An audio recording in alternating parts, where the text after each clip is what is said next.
দুনিয়ার কাজের জন্য কত পেরেশান হয়ে যায়, কিন্তু নিজের বিবেককে প্রশ্ন করে দেখি তো, সন্তানকে নামাজের জন্য কয়দিন বললাম, বউকে নামাজের জন্য কয়দিন বললাম, পরিবারে নামাজের তাকিদ কেমন দিলাম।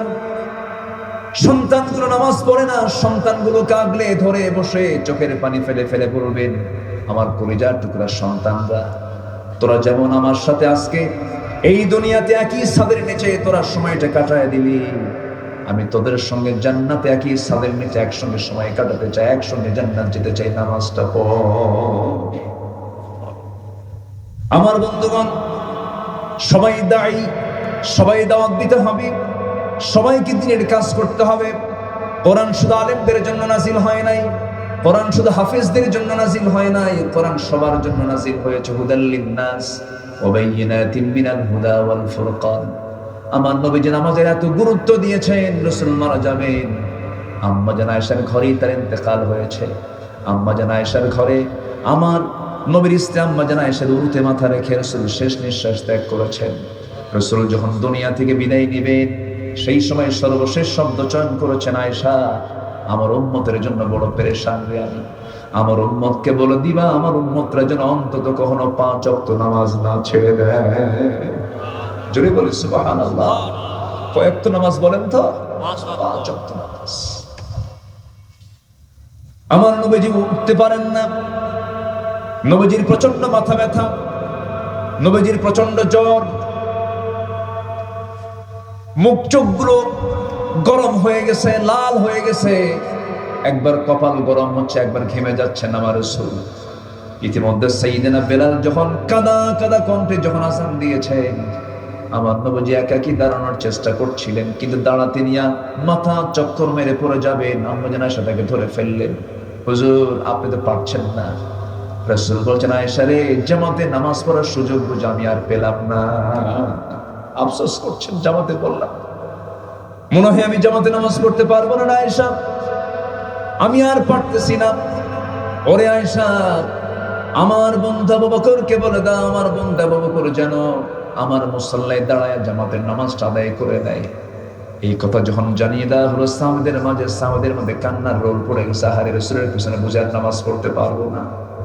সাহাবীরাও কান্দে, সেই কান্নার আওয়াজ আমার নবীর কানে চলে এলো আম্মা জান আয়েশার ঘরে থেকে, সব কাঁদতেছে। আমার রাসূল বলছেন, আয়েশা রে, নামাজ তো শুরু হয়ে গেছে, সাহাবীরা কান্দে কেন, আমারে দেখাও। জানালার কাছে চলে গেলেন, উঁকি মেরে দেখলেন নবীজির চোখের কোণা বেয়ে বেয়ে টপ টপ করে পানি পড়ছে, গাল ভিজে যাচ্ছে। রাসূল কাঁদতেছেন, আম্মা জান আয়েশা তার চোখের পানিগুলো হাত দিয়ে মুছে দিচ্ছে, আর বলছেন, ইয়া রাসূলুল্লাহ, আপনার উম্মতরা সেজদায় পড়ে পড়ে আল্লাহর হক আদায় করছে, নামাজ পড়ছে, আপনি কেন কাঁদেন? রাসূল বলছেন, আয়েশা রে, আমার এই চোখের পানি দুঃখের নয়, এই চোখের পানি আমার চরম আনন্দের পানি। জানো আয়েশা, এই নামাজ কায়েমের সংগ্রাম করতে গিয়ে আমার দাঁত কাফেররা ভেঙে দিয়েছে, দেখো দাঁত নাই, আমার কোমর ভেঙে দিয়েছে খন্দকে, তায়েফে মেরে মেরে এই যে দাগ, এই যে দাগ, এই যে দাগ, গোটা শরীর আমার দাগ হয়ে গেছে আয়েশা। মক্কার মানুষগুলো নামাজ পড়তে দেয় নাই, রুকুতে চলে গেছে, গোটা পিঠের উপরে উটের পচানারি গুলি চাপায়া দিয়েছে। এত কষ্ট করে সেই নামাজ রাষ্ট্রীয় পর্যায়ে আজকে কায়েম হয়ে গেছে, এই জন্য আয়েশা রে, চরম আনন্দে আমার চোখ বেয়ে পানি বের হয়ে গেছে। আম্মা জান আয়েশা একদিন বলছেন, ইয়া রাসূলুল্লাহ, আপনি আমার জন্য একটু দোয়া করুন। আমার নবীজি হাত উঁচু করে দোয়া করছেন, আল্লাহ আমার আয়েশা আগের পরের সমস্ত গুনাহগুলো তুমি আল্লাহ মাফ করে দাও। এই দোয়া করার সঙ্গে সঙ্গে আম্মা জান আয়েশা এতটাই খুশি হয়ে গেলেন। রাসূল বলছেন, আয়েশা তুমি এত খুশি হলে কেন? তিনি বলছেন, ইয়া রাসূলুল্লাহ, আমার জীবনের শ্রেষ্ঠ দিন, আপনি আমার জন্য এমন দোয়া করেছেন, আমার জীবনে আর কোনো গুনাহ নাই। রাসূল বলছেন, আয়েশা রে, এই দোয়া শুধু তোমার জন্য করি না, আমি প্রত্যেকটা দিন আমার সব উম্মতের জন্য এই দোয়াটা করি। জোরে বলি সুবহানাল্লাহ। আমরা কাকে ভয় করব? কাকে কাকে কাকে? আল্লাহ। 1 নম্বর গুণ হচ্ছে তাকওয়া অর্জন করব। জোরে বলি ইনশাআল্লাহ, আর জোরে বলি ইনশাআল্লাহ। আল্লাহর ভয়ে নামাজ পড়বো, কয় ওয়াক্ত? 5 ওয়াক্ত নামাজ। বোনকে বলবো, ভাইকে বলবো, ছেলেকে বলবো, মেয়েকে বলবো, মাকে বলবো, সবাইকে বলবো, আসো না জাহান্নাম থেকে বাঁচার জন্য নামাজে দাঁড়ায়। পরিবারকে নামাজ দিয়ে সাজিয়ে ফেলবো। জোরে বলি ইনশাআল্লাহ। রাজি আছেন তো সবাই? রহমত পেতে হলে 15টা উপায়। কয় নাম্বার বললাম? রহমত পাওয়ার জন্য তাকওয়া। রহমত পাওয়ার জন্য কি? তাকওয়া। নাম্বার 2, আমি খুবই খুশি একটা লোক নড়াচড়া করছেন না। এত ভদ্রচিত আচরণ আপনাদের আমাকে খুবই আনন্দ দিচ্ছে। আমি খুব তৃপ্তি বোধ করছি। এত রাত হওয়ার পরেও একটা লোকের কোনো নড়াচড়া নেই। আমি আল্লাহর শুকরিয়া আদায় করছি, আলহামদুলিল্লাহ। এটা যেন শেষ পর্যন্ত অব্যাহত থাকে, আল্লাহ কবুল করুন। জোরে বলি আমিন। কারণ শ্রেষ্ঠ জায়গা হলো এখন কোরআনের মাহফিল। এর চাইতে শ্রেষ্ঠ জায়গার দ্বিতীয় কোথাও নাই। এখান থেকে উঠে যাওয়া মানে আমার জন্য প্লাস না মাইনাস? মাইনাস। আমরা মাইনাস পজিশনে যেতে চাই না। বসুন, আমরা থাকবো। ঘড়িটা আজকে দেখবে কে? আপনি দেখবেন না আমি দেখবো? বলেন ঘড়ি দেখার দায়িত্ব কারে দিবেন? আমাকে দিবেন তো? জি। জুমার দিন খতিব খুতবা দেয় আর ঘড়ি দেখে মুসল্লি আছে না? 1:31 বাজলে হুজুর তাড়াতাড়ি শেষ করে, ঘড়ি দেখতেছে। এগুলো বেকু, ঠিক না। সম্মানিত ভাইয়েরা, সুস্থতা যে কত বড় একটা নিয়ামত, সেই নিয়ামতকে সাথে নিয়ে আমরা বসতে পেরেছি, আসতে পেরেছি জান্নাতের টুকরায়। শুকরিয়া আদায় করছি, বলছি আলহামদুলিল্লাহ। চিৎকার মেরে বলছি আল্লাহুম্মা আইন্নি আলা যিকরিকা ওয়া শুকরিকা ওয়া হুসনি ইবাদাতিকা। সবাই বলি আল্লাহুম্মা লাকা আসলামতু ওয়া বিকা আমানতু ওয়া আলাইকা তাওয়াক্কালতু ওয়া ইলাইকা আনাবতু ওয়া বিকা খাসামতু। আমরা আল্লাহ তাআলা শুকর আদায় করে নিলাম। সম্মানিত ভাই সব, সম্মানিত মা বোনেরা, আমি আলোচনার সূচনায় আমার অভ্যাস অনুযায়ী মহাবিশ্বের চিরবিস্ময় আসমানি কিতাব, নির্ভুল কিতাব, চ্যালেঞ্জপূর্ণ কিতাব, চির আশ্চর্য কিতাব, সকল জ্ঞানের মূল উপজীব্য যেখানে পাওয়া যায়, কোরআনে কারীমের গুরুত্বপূর্ণ একটি সূরা, সূরাতুল হুজুরাতের আমি শেষ দিক থেকে 13 থেকে 16 পর্যন্ত এই 4-5টা আয়াতে কারীম আমি তেলাওয়াত করেছি। তেলাওয়াতকৃত আয়াতগুলোকে সামনে রেখে কিছু কথা বলতে চাচ্ছি। আল্লাহ তাআলা যেন আমার মুখ থেকে সেই কথাগুলো বের করে দেন যে কথাগুলো মুসলিম উম্মার জন্য এই মুহূর্তে দারুণ প্রয়োজন।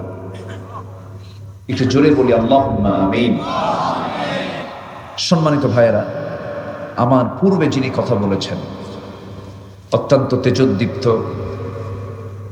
দলিলে ভরা, অত্যন্ত অথেন্টিক, সৃজনশীল বেশ কিছু কথা তিনি বলে দিয়েছেন। আমি শেষ ক্লাসে এসে কিছু কথা বলতে চাচ্ছি। আমাকে সময় দেওয়া যাবে তো? সবাই সময় দিতে রাজি আছেন? বাংলাদেশের কোন গাঁ কখনো পুরাতন হয় না? কোন গাঁ? নওগাঁ। ঠিক আছে না? যে গাঁর কোনো পুরাতন নাই সেটার নাম হলো নওগাঁ। নও মানে কি? নতুন। তাহলে নওগাঁ কি কোনোদিন পুরাতন গাঁ হয়েছে? হয় সবসময় নতুন, তার নাম হলো নওগাঁ। জান্নাত কখনো পুরাতন হবে না, জান্নাতের মানুষও কখনো পুরাতন হবে না, সবসময় নতুন থাকবে, নতুন নওগাঁর মতো। বলি আলহামদুলিল্লাহ। তাহলে মূলত নওগাঁ হলো দুনিয়া না আখিরাত? বলেন বলেন বলেন। আখিরাত। যে গায়ের কোনো পুরাতন হবে না, যে গায়ে গেলে, যে জান্নাতে গেলে মানুষ কখনো বুড়া হবে না, যৌবন কমবে না, এমন একটি সুন্দর গাঁ, সুন্দর নতুন একটি জান্নাত চির সুন্দর করে, চির নতুন করে রেখেছেন আমার আপনার জন্য। তিনি আমার কে? আল্লাহ। আসতে বললেন না, তিনি আমার কে? আল্লাহ। সম্মানিত ভাইয়েরা, সে আয়াতগুলোকে সামনে রেখে কিছু কথা বলতে চাচ্ছি। পৃথিবীতে আল্লাহর যা কিছু আছে বান্দার উপরে আল্লাহর দেওয়া, এর মধ্যে সবচেয়ে বড় যে বিষয়টি সেটা হচ্ছে রহমত। কার রহমত বলেন তো? আল্লাহর রহমত ছাড়া কোনো কিছু চলবে? আসতে বলবেন না, চলবে? তাহলে সবার আগে আমাদের জন্য প্রয়োজন রহমত। কার? আল্লাহ। কার রহমত দরকার? কার বরকত দরকার? কার নিয়ামত দরকার? নওগাঁর একটা জায়গার নাম আছে নিয়ামতপুর। ওখানে কোনো গজব টজব নেই, শুধু নিয়ামতের করা। খুব ভালো, আপনাদের এলাকার নামগুলো অনেক সুন্দর। সম্মানিত ভাইয়া,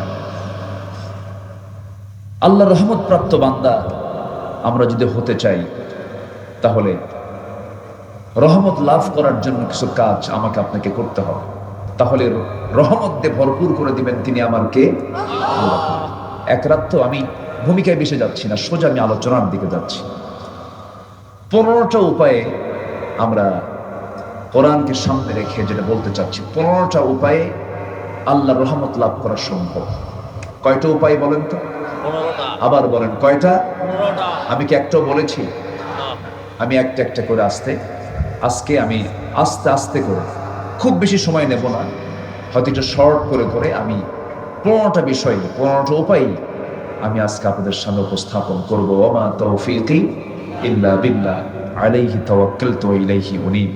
আমি চেষ্টা করি, আমার প্রায় 26 থেকে 27 বছর এই মাহফিল অঙ্গনে আমার বিচরণ, আমি কখনো অযাচিত,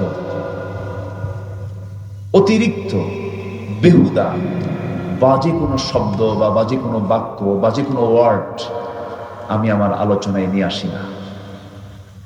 কারণ ইমানদার হতে হলে নামাজের পরে যে গুণটা থাকা দরকার সেটা হলো ওয়াল্লাযীনা হুম আনিল লাগযি মুরিদুন, যারা বাজে কথা, অতিরঞ্জিত কথা যারা মুখ থেকে যারা এড়িয়ে রাখবে, যাদের মুখ থেকে বের হবে না, যারা বাজে কথা থেকে মুখটাকে হেফাজত করবে, তারা হচ্ছে মুমিন। বলি আলহামদুলিল্লাহ।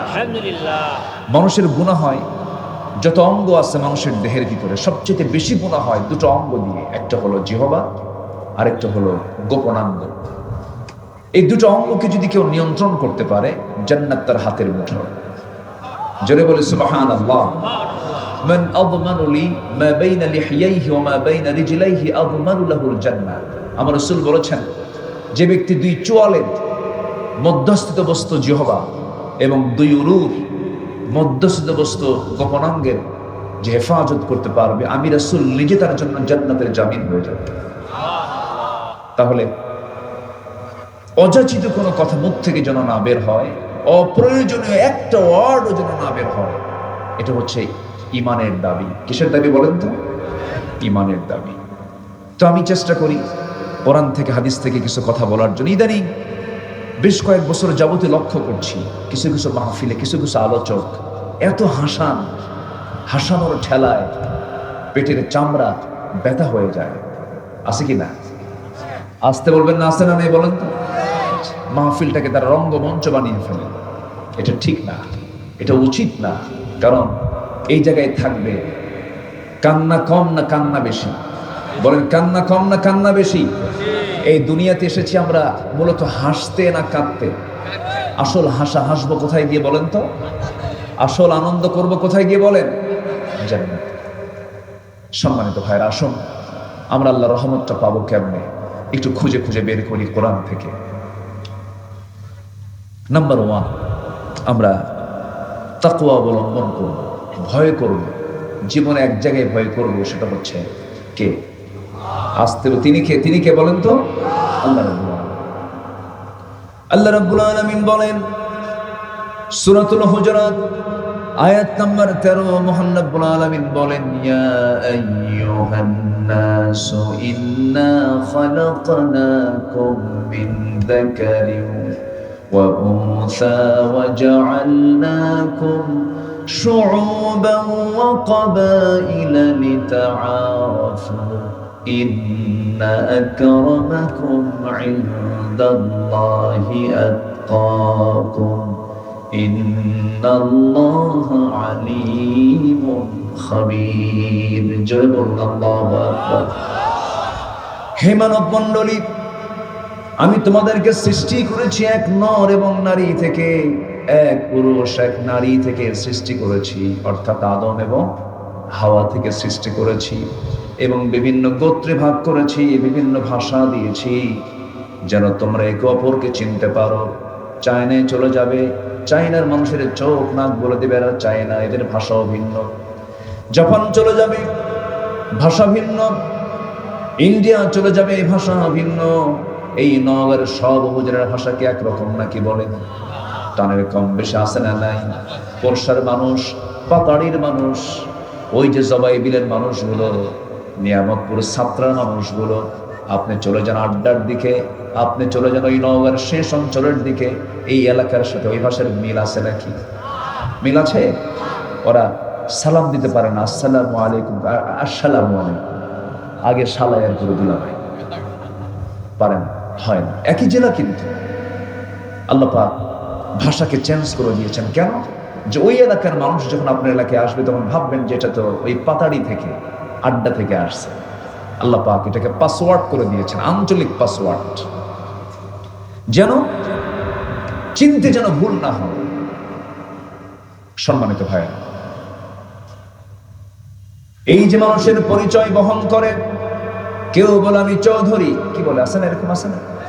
কেউ বলে আমি হলাম চৌধুরী, কেউ বলে হাওলাদার, কেউ বলে প্রামাণিক, কেউ বলে মন্ডল, কেউ বলে সরকার, কেউ বলে সর্দার, কেউ বলে মোগল, কেউ বলে পাঠান, কেউ বলে সৈয়দ, মির্জা, কত কত লকব, কত প্রকার লকব নিয়ে মানুষ প্রাউড করে। মহান রব্বুল আলামিন বলছেন, না না, এক নর এবং নারী থেকে তোমাদেরকে সৃষ্টি করেছি, বংশ দিয়েছি, গোত্র দিয়েছি, কিন্তু জেনে রেখে দিও তোমাদের সকলের মধ্যে সেই লোকটা আমার কাছে সবচাইতে দামি, সম্মানিত যে বান্দা আমি আল্লাহ আমাকে সবচাইতে বেশি সম্মান ভয় করে। জোরে বলে সুবহানাল্লাহ। তাহলে এখানে আল্লাহ তাআলা মানুষের সম্মানকে মূল্যায়ন করেছেন হলো তার মুহাব্বতকে সামনে রেখে। বান্দা তার আল্লাহকে কেমন মুহাব্বত করতে পারলো, বান্দা তার আল্লাহকে কি পরিমাণ কাছে টানতে পারলো, আল্লাহকে কি পরিমাণ ভয় করতে পারলো, এটাই হলো সম্মানের একমাত্র মাপকাঠি, সম্মান পাওয়ার, মর্যাদা পাওয়ার। সম্মানিত ভাইয়েরা, আমাদের চোখের সামনে আমরা যা দেখি এগুলো বাহ্যিক কিচ্ছু না। যে নেতা হয়ে গেছে, বিশেষ নেতৃত্ব পেয়ে গেছে, এটা বাহ্যিক কিছুদিনের জন্য।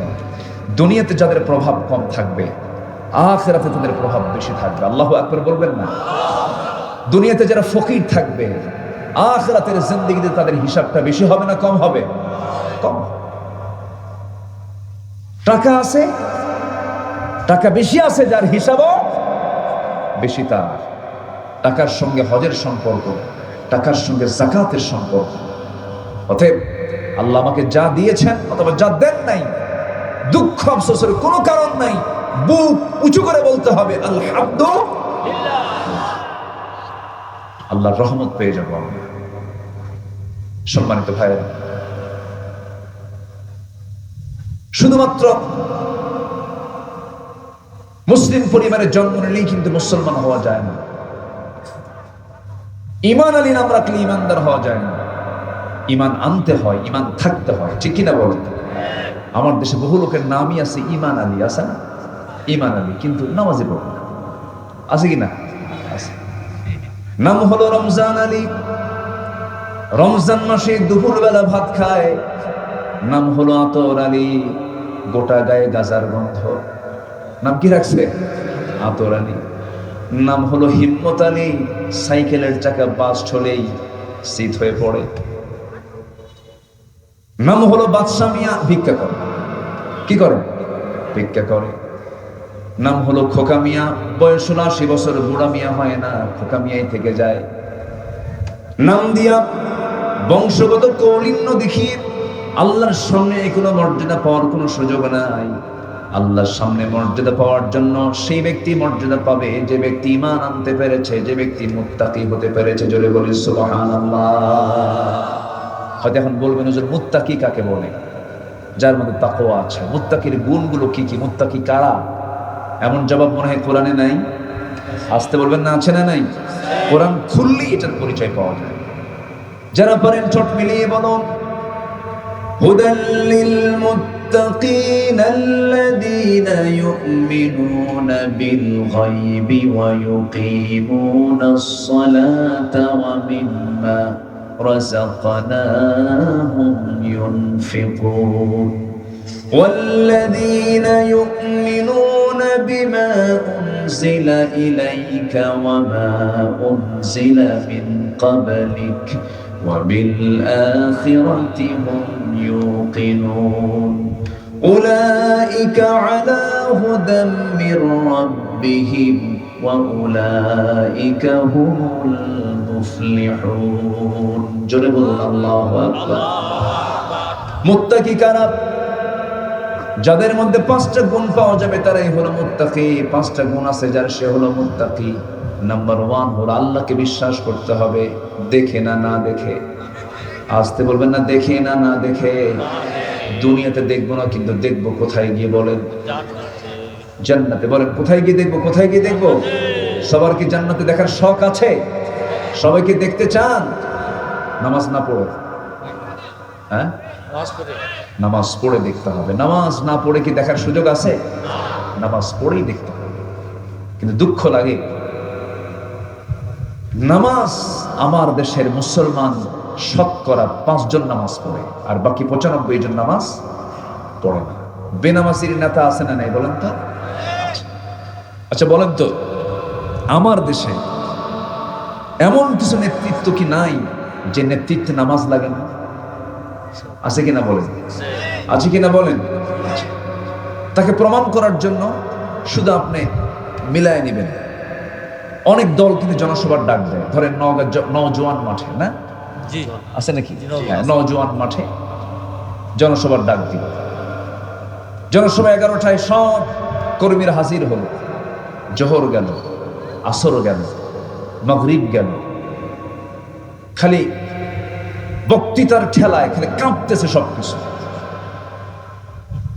আগুন ঝরানো বক্তৃতা হচ্ছে জোহর গেল আসর গেল মাগরিব গেল কোন নামাজের কর্মসূচি নাই নেতা নিজেও নামাজ পড়লো না কর্মীরাও নামাজ পড়লো না যে দলের দলীয় কর্মসূচিতে জাহান্নাম থেকে বাঁচানোর জন্য নামাজের কর্মসূচি থাকে না সেই নেতৃত্বের মুখে আমরা থুতু মারি জুতা মারি দরকার নেই আমাকে আগে জান্নাত পেতে হবে কি পেতে হবে বলেন জান্নাত পেতে হবে জান্নাত পেতে হবে কি নামাজ ছাড়া না নামাজ সহ দুঃখ লাগে বুকটা ফেটে যায় মাত্র 5 জন নামাজ পড়ে আর বাকি 95 জন পড়ে আমার দেশে বিড়ি খাওয়ার লোক তো নাই বিড়ি খুব কম লোক খায় হ্যাঁ বিড়ি তো স্বাস্থ্যের জন্য খুব ভালো না হাই রে বিড়ি খায় বিড়ি খাওয়ার সাইজ দেখে মনে হয় জন্মই হয়েছে বিড়ি খাওয়ার আছে না নাই বলেন তো এত বিড়িটা এত খাওয়া খায় বহুদিন আগে এক মাহফিল ছিল আমার দেশে তো বহু গ্রাম 14 গ্রাম চট্টগ্রাম ওইদিকে 20 গ্রাম আছে না মাত্র 20 গ্রাম 20 গ্রামে এক মাহফিলে গেলাম তা আমি জান্নাতের নিয়ামতের আলোচনা করছিলাম জান্নাতের মধ্যে এই নিয়ামতগুলো থাকবে জান্নাতের ঝর্ণা থাকবে জান্নাতের মধ্যে 4টা নহর রাখবেন আল্লাহ পাক মধুর দুধের শরাবের পানির এরকম লম্বা সময় আমি আলোচনা করছিলাম হঠাৎ করে এক বুড়ো চাচার সামনে থেকে দাঁড়ায় বলে হুজুর জান্নাতের তো বহু নিয়ামতের ওয়াজ করলেন কিন্তু একটা চিন্তা আমার ভিতরে খুব বেশি তাড়া করছে কি হুজুর জান্নাতের সবই আছে বিড়ি কি পাওয়া যাবে না কি কথা কি বুঝতেছেন আপনারা তাহলে ওনার ভিতরে ওই অখাদ্য কুখাদ্যের দিকে এত মহব্বত হয়ে গেছে যে তার টেনশন জান্নাতের সব পেলেও বিড়ি যদি না পায় আমার জান্নাতের জান্নাত থাকবে না সম্মানিত ভাইয়া এই জাতি নামাজ পড়ে না কত বড় একটা অপরাধ এটা নিয়ে কারো কোনো হেডেকই নাই কোনো চিন্তাই নেই নামাজ না পড়া কি ছোট অপরাধ না অনেক বড় অপরাধ আল্লাহ তাআলা বান্দাকে প্রথম প্রশ্ন করবেন কি নিয়ে বলেন নামাজ এবং কোরআনকে প্রশ্ন করুন কোরআন বলো জাহান্নামে যাওয়ার কারণগুলো কি কোরআন সুন্দর করে জবাব দিচ্ছে মা সালাকাকুম ফি সাকার ক্বালু লাম নাকু মিনাল মুসাল্লিন ওয়া লাম নাকু নুতঈমুল মিসকিন ওয়া কুন্না নাখুযু মা'আল খায়িদিন وكنا نكذب بيوم الدين حتى أتانا اليقين জোরে বলুন আল্লাহু আকবার। আযান হয়েছে, আযান শুনেছি, আযানের আওয়াজ আমার কান বিদীর্ণ করে দিয়েছে, কান পর্যন্ত চলে এসেছে। ফজর পড়ি নাই, যোহর পড়ি নাই, আসর পড়ি নাই, মাগরিব পড়ি নাই। মুয়াজ্জিন আযান দিল, নামাজে হাজির হই নাই। আজকে জাহান্নামে যাওয়ার জন্য একটা কারণ, এক নাম্বার হলো নামাজের জন্য আহ্বান শুনেছি কিন্তু নামাজ পড়ি নাই, এই জন্য আজকে আমরা জাহান্নামে। আমার বন্ধুরা এখন বলুন তো, আমার দেশের 95% মানুষ তারা কেমন করে জান্নাতে যেতে চায়? কিন্তু এখানে যদি বলি, যারা বসে আছেন অবশ্যই সবাই বলবেন জান্নাত পেতে চাই, সবাই বলবেন জান্নাত লাভ করতে চাই। জান্নাত লাভ করার জন্য জান্নাতের যে চাবিটা লাগবে, সেই জান্নাতের চাবিটা কি বলেন? আরো যে জান্নাতের চাবি কি বলেন? নামাজ নাই, যাতে নামাজ পড়ে না। ওয়াজ হয় বেশি না নামাজ হয় বেশি? বলেন, মুসল্লি বেশি না মসজিদ বেশি? মসজিদ বেশি। ফজরের সময় মুসল্লি খুঁজে পাওয়া যায় না। বিশাল এসি, শীতাতপ নিয়ন্ত্রিত মসজিদ, টাইলস দিয়ে ভরা, এত সুন্দর মসজিদ, চকচক করছে।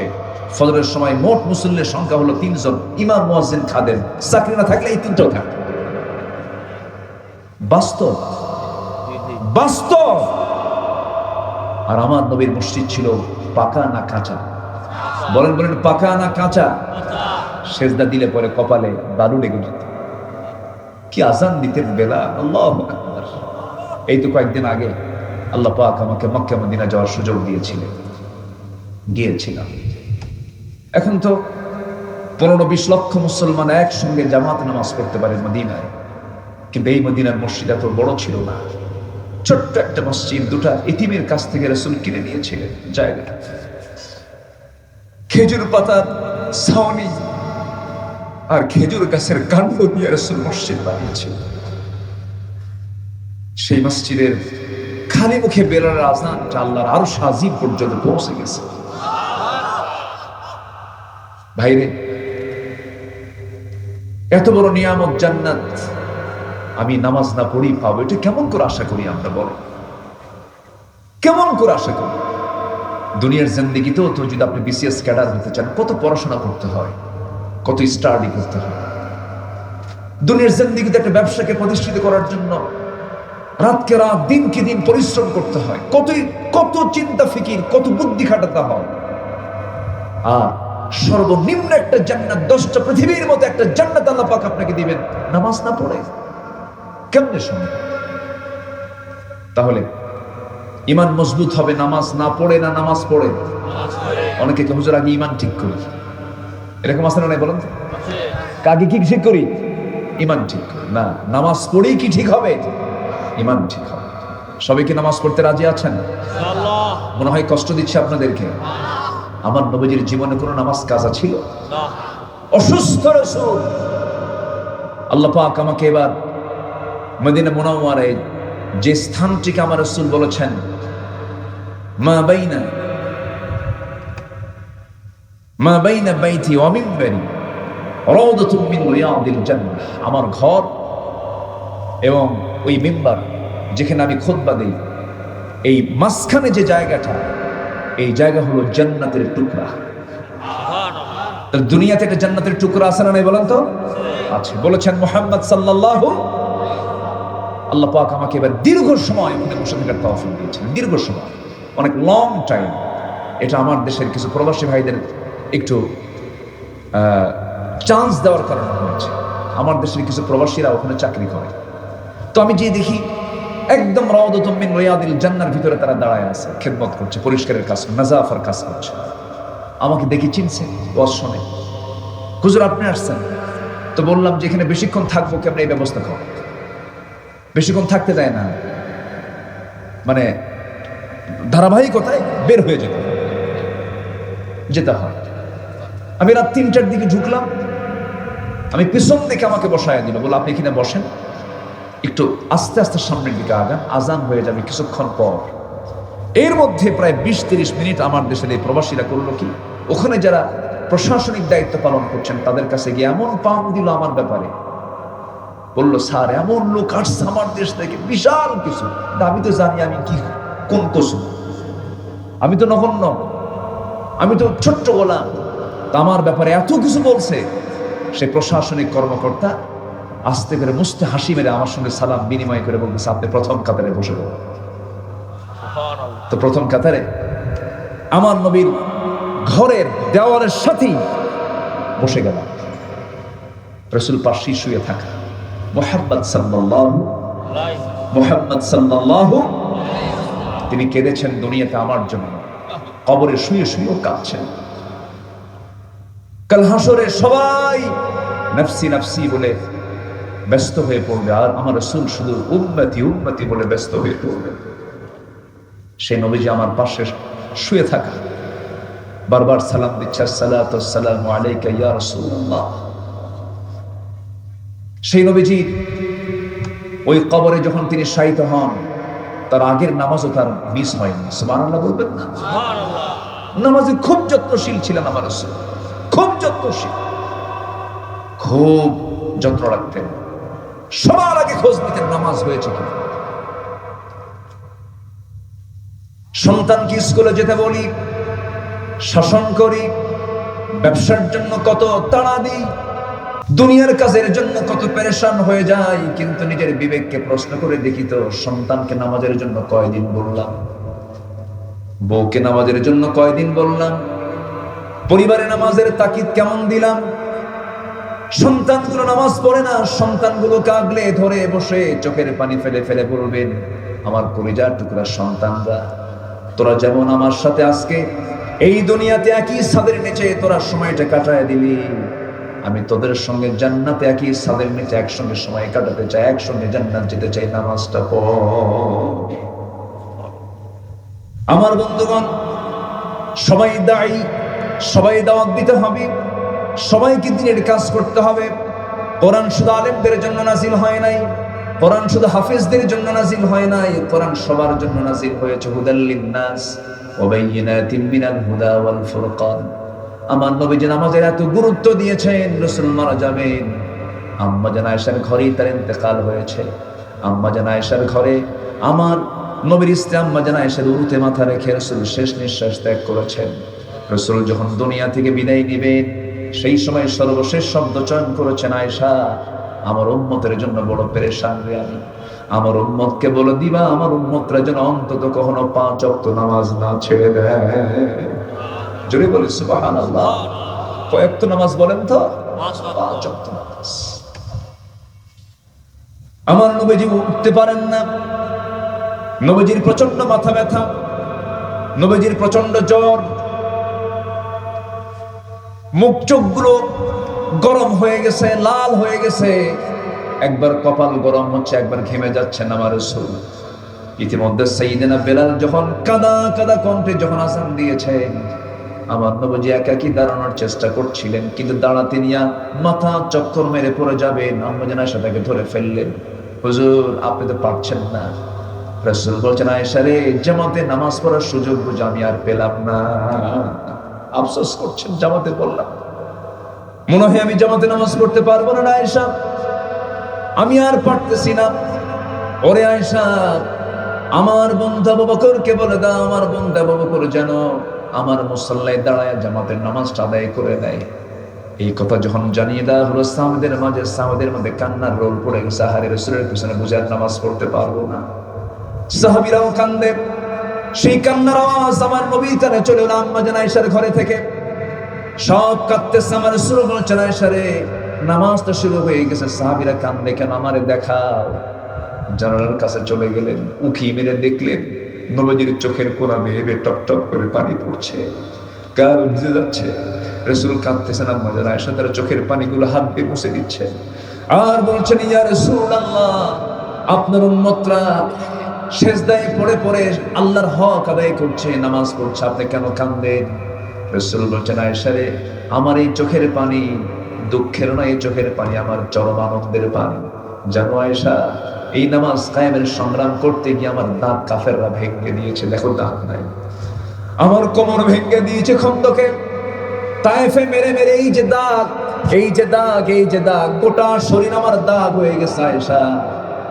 মক্কার মানুষগুলো নামাজ পড়তে দেয় নাই, রুকুতে চলে গেছে, গোটা পিঠের উপরে উটের পচানারি গুলি চাপায়া দিয়েছে। এত কষ্ট করে সেই নামাজ রাষ্ট্রীয় পর্যায়ে আজকে কায়েম হয়ে গেছে। এই জন্য আয়েশা রে, চরম আনন্দে আমার চোখ দিয়ে পানি বের হয়ে গেছে। আম্মা জান আয়েশা একদিন বলছেন, ইয়া রাসূলুল্লাহ, আপনি আমার জন্য একটু দোয়া করুন। আমার নবী যে হাত উঁচু করে দোয়া করছেন, আল্লাহ আমার আয়েশা আগের পরের সমস্ত গুনাহগুলো তুমি আল্লাহ মাফ করে দাও। এই দোয়া করার সঙ্গে সঙ্গে আম্মা জান আয়েশা এতটাই খুশি হয়ে গেলেন। রাসূল বলছেন, আয়েশা তুমি এত খুশি হলে কেন? তিনি বলছেন, ইয়া রাসূলুল্লাহ, আমার জীবনের শ্রেষ্ঠ দিন, আপনি আমার জন্য এমন দোয়া করেছেন, আমার জীবনে আর কোনো গুনাহ নাই। রাসূল বলছেন, আয়েশা রে, এই দোয়া শুধু তোমার জন্য করি না, আমি প্রত্যেকটা দিন আমার সব উম্মতের জন্য এই দোয়াটা করি। জোরে বলি সুবহানাল্লাহ। আমরা কাকে ভয় করব? কাকে কাকে কাকে? আল্লাহ। এক নাম্বার গুণ হচ্ছে তাকওয়া অর্জন করব। জোরে বলি ইনশাআল্লাহ। আর জোরে বলি ইনশাআল্লাহ। আল্লাহর ভয়ে নামাজ পড়বো। কয় ওয়াক্ত? 5 ওয়াক্ত নামাজ। বোনকে বলবো, ভাইকে বলবো, ছেলেকে বলবো, মেয়েকে বলবো, মাকে বলবো, সবাইকে বলবো, আসো না জাহান্নাম থেকে বাঁচার জন্য নামাজে দাঁড়ান। পরিবারকে নামাজ দিয়ে সাজিয়ে ফেলবো। জোরে বলি ইনশাআল্লাহ। রাজি আছেন তো সবাই? রহমত পেতে হলে 15টা উপায়। কয় নাম্বার বললাম? রহমত পাওয়ার জন্য তাকওয়া। রহমত পাওয়ার জন্য কি? তাকওয়া। নাম্বার 2, আমি খুবই খুশি একটা লোক নড়াচড়া করছেন না। এত ভদ্রচিত আচরণ আপনাদের আমাকে খুবই আনন্দ দিচ্ছে। আমি খুব তৃপ্তি বোধ করছি। এত রাত হওয়ার পরেও একটা লোকের কোনো নড়াচড়া নেই। আমি আল্লাহর শুকরিয়া আদায় করছি, আলহামদুলিল্লাহ। এটা যেন শেষ পর্যন্ত অব্যাহত থাকে, আল্লাহ কবুল করুন। জোরে বলি আমিন। কারণ শ্রেষ্ঠ জায়গা হলো এখন কোরআনের মাহফিল। এর চাইতে শ্রেষ্ঠ জায়গার দ্বিতীয় কোথাও নাই। এখান থেকে উঠে যাওয়া মানে আমার জন্য প্লাস না মাইনাস? মাইনাস। আমরা মাইনাস পজিশনে যেতে চাই না। বসুন, আমরা থাকবো। ঘড়িটা আজকে দেখবে কে? আপনি দেখবেন না আমি দেখবো? বলেন বলেন, ঘড়ি দেখার দায়িত্ব কারে দিবেন? আমাকে দিবেন তো? জি। জুমার দিন খতিব খুতবা দেয় আর ঘড়ি দেখে মুসল্লি আছে না? 1:31 বাজলে হুজুর তাড়াতাড়ি শেষ করে, ঘড়ি দেখতেছে। এগুলো বেকু, ঠিক না। সম্মানিত ভাইয়েরা, একটু আমাকে সময় দেন। সময় লাগবে, যেহেতু উঠেছি বসে একটু কথা বলবো ইনশাআল্লাহ। রাজি আছেন তো ইনশাআল্লাহ?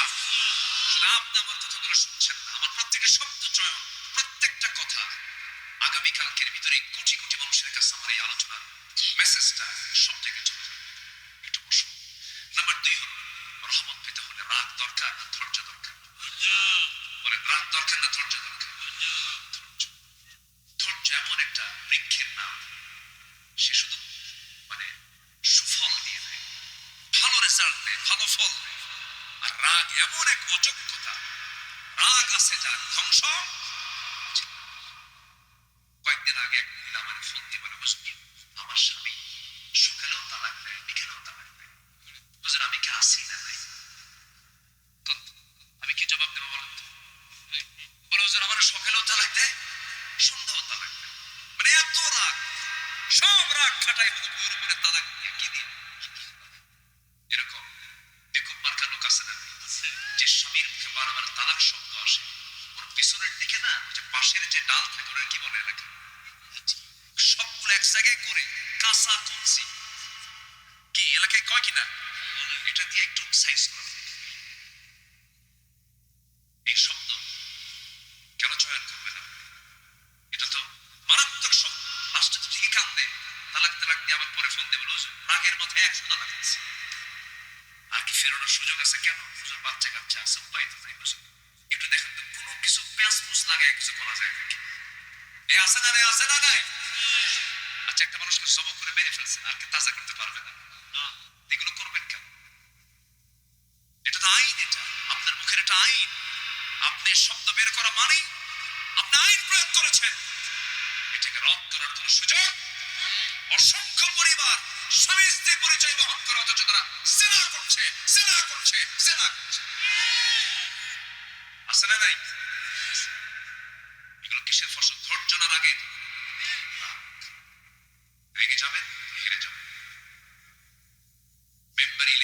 মেম্বারের দায়িত্ব পালন করে যে বসে আছে তেজন বলে চেয়ারম্যান মেম্বার যারা হয় তারা কি রাগী হলে হবে না ধৈর্য আনতে হয় কত গালি যে শুনতে হয় শরীর আচ্ছা মজাক হয় ধৈর্য ছাড়া আপনি কিচ্ছু করতে পারবেন না আচ্ছা বলেন তো চেয়ারম্যান বড় না চেয়ারম্যানের বউ বড় আসতে করে বলেন হাই রে বইয়ের ভক্ত সব মাশাআল্লাহ ভালো বউ ভক্ত আমার রাসূল ছিলেন মুহাম্মদ সাল্লাল্লাহু রাসূল বউ ভক্ত ছিলেন খুব ভালোবাসতেন খুব মহব্বত করতেন রাসূল শেষ নিঃশ্বাস ত্যাগ করেছেন কার কোলে স্ত্রীর বইয়ের কোলে মাথা রেখে শেষ কথা স্ত্রীর সঙ্গে বলে দুনিয়া থেকে বিদায় নিয়েছেন পারিবারিক সূত্র ছিল মুহাম্মদ সাল্লাল্লাহু একটা পারিবারিক বন্ধনে তিনি আবদ্ধ ছিলেন পরিবারের সময় দিবেন স্ত্রী একটা সম্পদ স্ত্রীকে সম্মান করবেন স্ত্রীকে মর্যাদা দিবেন আপনি আপনার স্ত্রীকে মর্যাদা দিবেন আপনার সন্তান আপনার মাকে সম্মান দিবে তার মাকে সম্মান দিবে আপনার আব্বা আপনাকে সম্মান দিবে এগুলো ব্যালেন্স করবেন ধৈর্য এক জায়গায় না সব জায়গায় আসতে বলবেন এক জায়গায় না সব জায়গায় দেখেন ধৈর্যের চ্যুতি ঘটলে কি হবে ছাত্ররা কোটা বিরোধী আন্দোলন চালাচ্ছে এই কোটা সংস্কার যেটা হবে না মেধার যাচাই করে আমাদেরকে আমাদের যোগ্যতার মূল্যায়ন করা হোক আন্দোলন করলো আন্দোলন চলতেছে তুমকে হঠাৎ করে একদিন বলেই ফেললো রাজাকার না মুদিরা চাকরি পাবে বলেন তো এটা কি ধৈর্য না রাগ বিনয় না অহংকার এক অহংকার এক রাগে একদম মামুবাড়ি দিল্লি গিয়ে পড়ছে ঠিক কিনা এই জন্য অহংকার মেজাজ রাগ এগুলো ইমানদারের জীবনে কখনো আসতে পারে না ধৈর্যশীল হবেন রহমত দেবেন কে রহমত লাভের উপায় কয়টা বলেছে বলেন তো চলতেছে কয় নাম্বার রাগ করা যাবে না ধৈর্যের পরিচয় দিতে হবে স্বামী স্ত্রীর মধ্যে কোনো দ্বন্দ্ব লেগেছে প্রায় ক্ষেত্রেই দ্বন্দ্বগুলো লেগে যায় এই ক্ষেত্রে বেশি ধৈর্যের পরিচয় দেবে স্বামী না স্ত্রী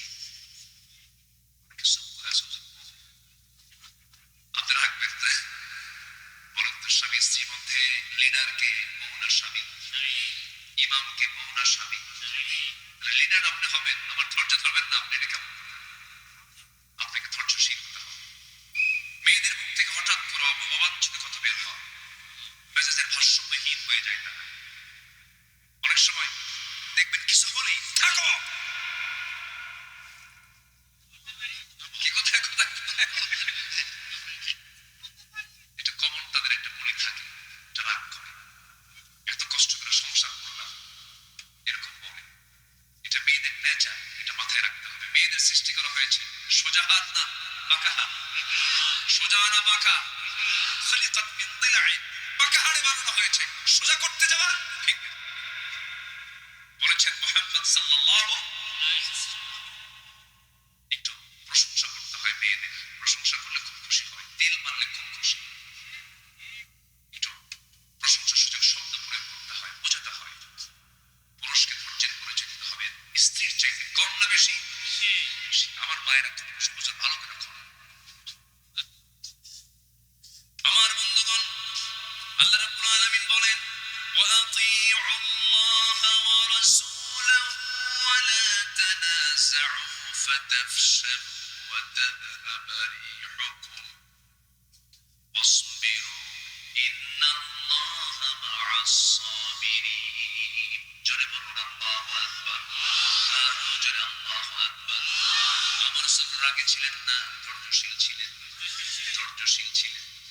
ধৈর্যের তিনি পিরামিড ছিলেন মুসা আলাইহিস সালাম রাগী মানুষ ছিলেন উনিও ধৈর্যশীল ছিলেন হয়তো আমরা অনেকে জানি তার নামটা শুনলে মনে হয় রাগী মানুষ না তার মধ্যে ধৈর্য ছিল এই রাগী লোকটা ছাগল চড়িয়েছে 10 বছর কত বছর বলেন আচ্ছা বলেন তো ছাগল চষান কি সহজ কাজ না কঠিন কাজ ছাগল কি সোজা জাত না বাঁকা জাত কেমন বাঁকা খুব তেরা ছাগল যারা চড়েন তারা টের পান ছাগল চড়তে পারলে দুনিয়া চলাতে এত বাঁকা ও যদি একবার ব্রেক মারা বুঝেন সামনের দুই পা যদি একবার মাটিতে গেড়ে দেয় দড়ি ছেড়ে যা আমি